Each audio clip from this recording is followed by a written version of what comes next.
함께 읽겠습니다. 모세가 여호와께서 모세에게 명령하신 모든 일을 이스라엘 자손에게 말하니라. 아멘. 민수기 29장 12절부터 40절까지 본문입니다. 여덟째 날에 장엄한 대회로 모이라. 여덟째 날에 장엄한 대회로 모이라 라고 하는 말씀의 제목입니다. 오늘 본문에서는 여덟째 날에 대해서 말씀하고 있는데요. 35절에 나와 있습니다. 35절 말씀, 여덟째 날에는 장엄한 대회로 모일 것이요 아무 일도 하지 말 것이라, 이렇게 증거하고 있습니다. 성경에서 숫자들이 나오거나 날과 달과 같은 개념들이 등장합니다. 자, 이것을 우리가 어떻게 받아들이고 이해하고 읽을 수 있어야 하는가?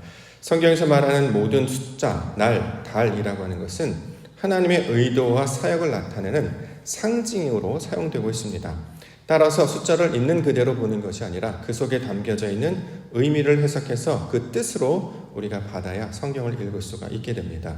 자, 오늘 날과 달에 대해서 계속해서 설명하고 있는데요. 어저께 우리가 말씀드린 것처럼 성경에 무슨 첫째 날, 둘째 날 할 때 이 날이라고 하는 개념이 무엇이냐면 하나님께서 사역하시는 상태를 가리킬 때 이것을 날 이렇게 이야기합니다.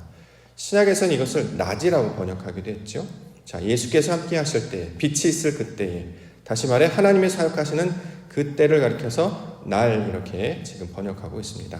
또 우리가 달이라고 번역된 단어가 있는데요. 일곱째 달 뭐 이렇게 나왔는데, 달이라고 번역된 단어는 그렇게 하나님께서 사역하셔서 변화되어서 나타난 상태를 가리키는 말이죠.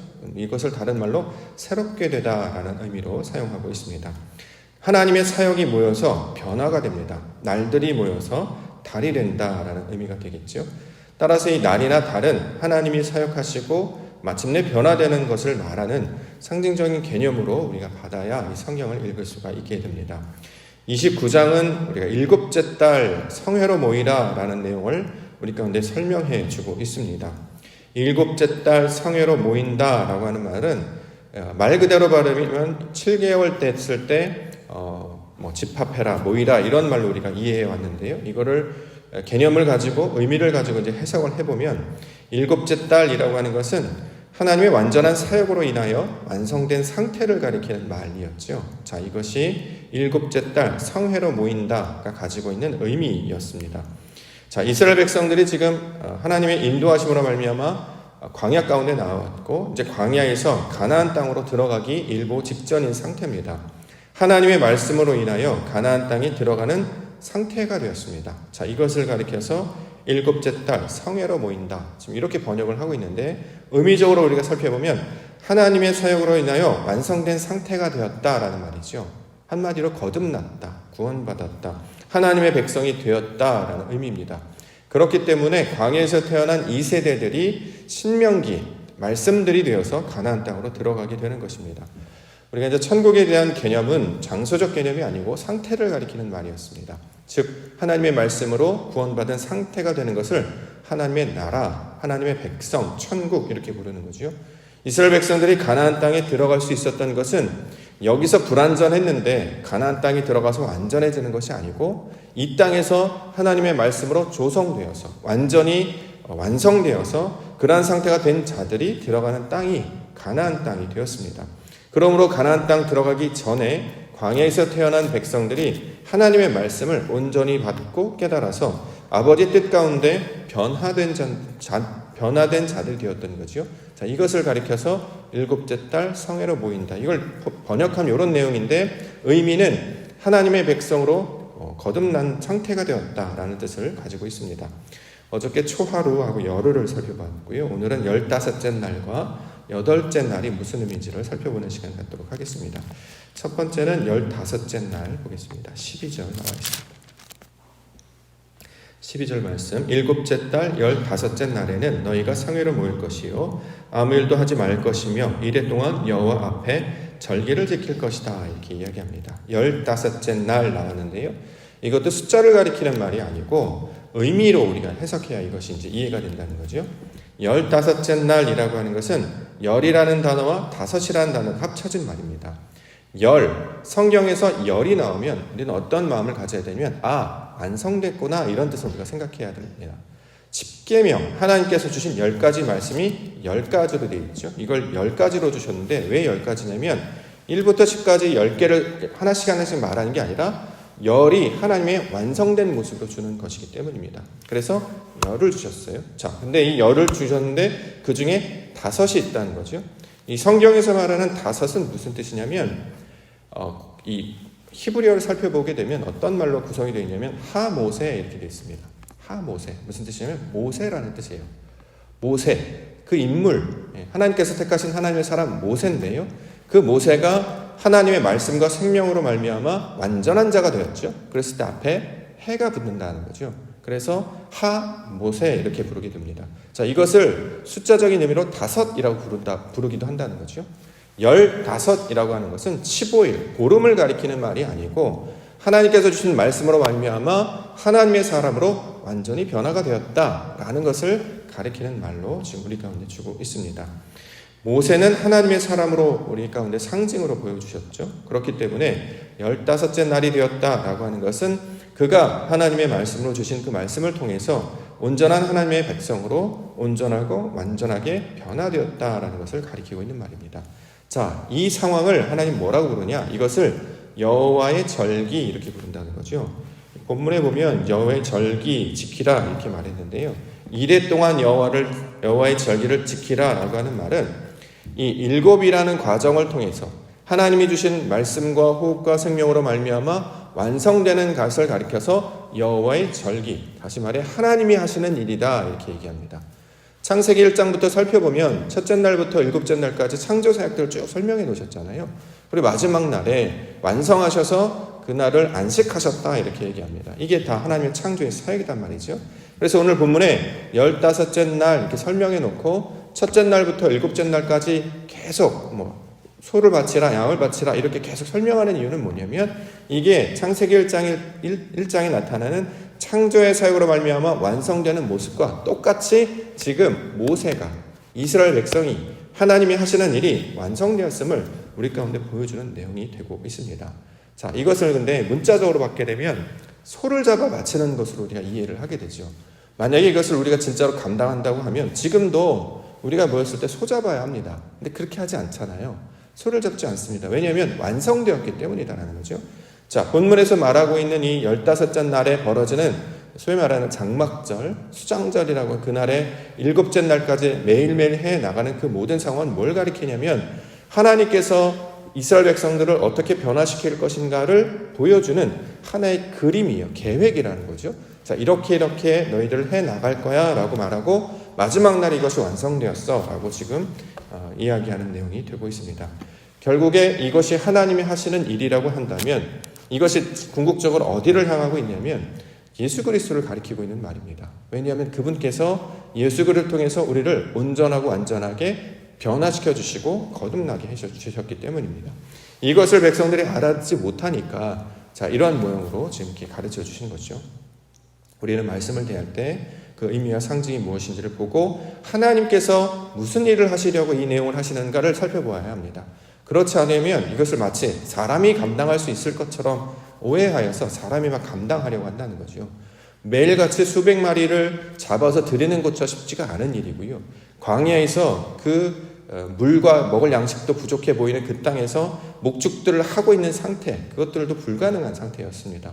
자, 이것은 사람들에게 그러한 모습으로 하라라고 주신 것이 아니고 그 말씀이 주시는 의미가 무엇인지를 보고 하나님께서 펼치실 사역이 어떠한 것인지를 온전히 깨달아 그 말씀을 우리 마음 가운데 새기고 그것을 품고 살라 이것을 가르쳐주고 있는 말입니다.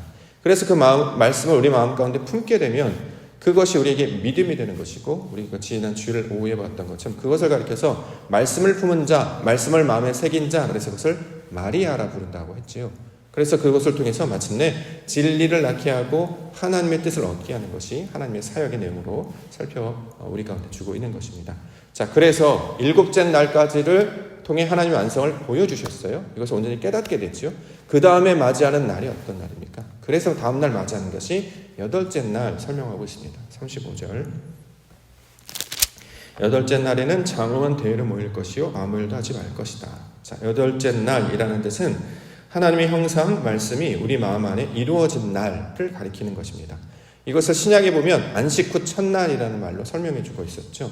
구원이 된 것, 부활이 된 것 가리키는 말, 진리를 깨달은 상태, 그것을 여덟째 날이다 이렇게 이야기합니다.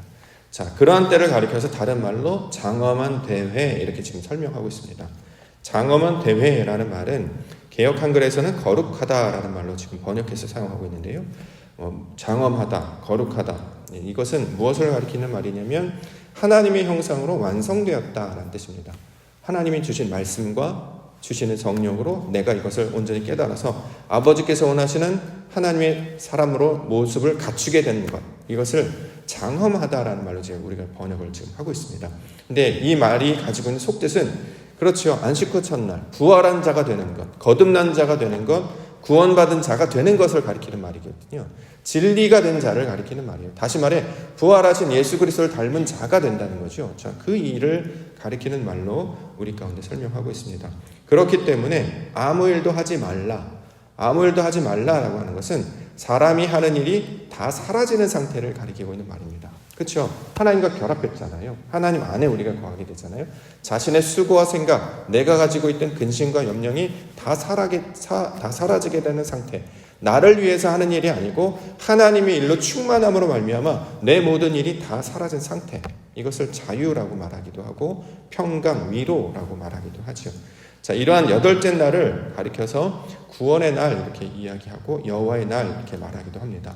이것을 요한계시록 21장에서는 그대로 받고 있습니다. 1절부터 4절 말씀에 또 내가 새 하늘과 새 땅을 보니 처음 하늘과 처음 땅이 없어졌고 바다도 다시 있지 않더라. 또 내가 보매 거룩한 성 새 예루살렘이 하나님께로부터 하늘에서 내려오니 그 준비한 것이 신부가 남편을 위하여 단장한 것 같더라.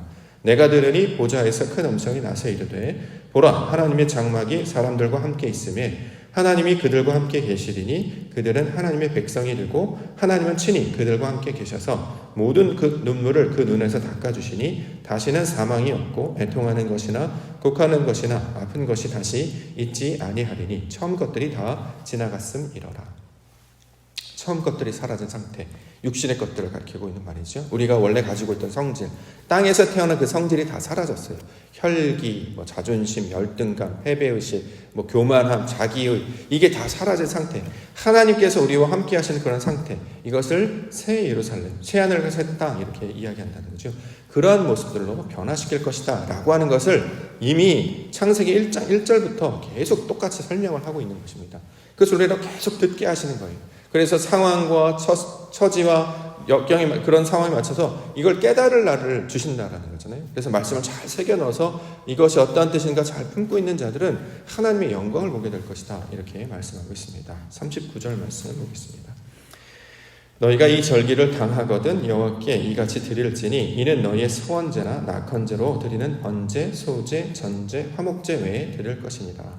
단어들을 살펴보면 이것은 제사를 가리키는 말이 아니고 우리 안에 하나님의 성품과 형상이 새겨진 상태로 나타나서 이렇게 단어들을 설명하고 있습니다.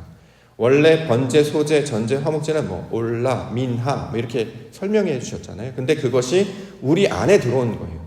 제사는 우리에게 바깥으로 행위하라고 준 것이 아니고 제사를 통해서 말씀하신 하나님 뜻이 무엇인지를 깨달았어. 아, 이게 그런 뜻이구나. 하나님께서 우리를 이렇게 변화시켜 주신다는 것이구나 라는 것을 알게 된 상태를 가리켜서 이 본문에서는 서원제, 낙헌제, 이 제사의 이야기를 쭉 하고 있는 것입니다.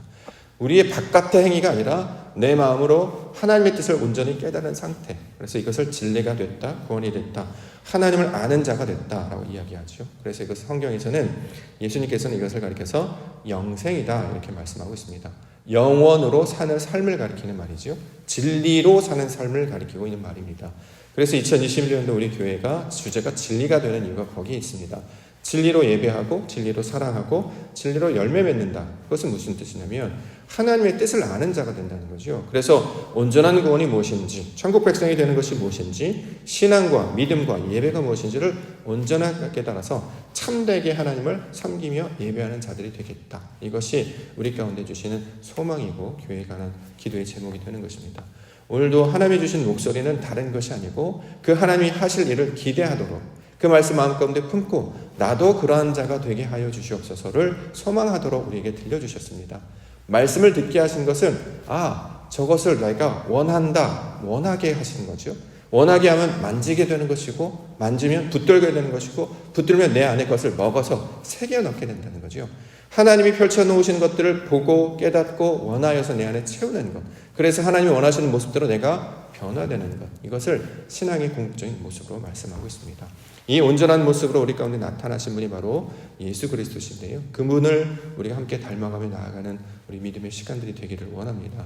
예수님을 닮아간다는 것은 다른 것이 아니라 하나님이 기뻐하시는 것들을 내 안에 채우는 것을 말하죠. 그래서 나의 원대로 마옵시고 아버지의 원대로 하옵소서.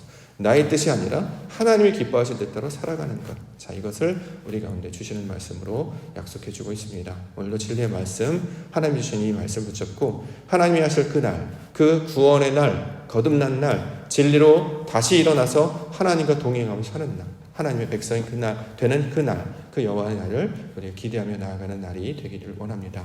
날이라고 하는 것, 하나님께서 사역하신다라는 거잖아요. 아침이 밝았습니다. 빛이 떠올랐고요. 이제 하나님께서 우리에게 모든 일을 펼쳐주실 것입니다.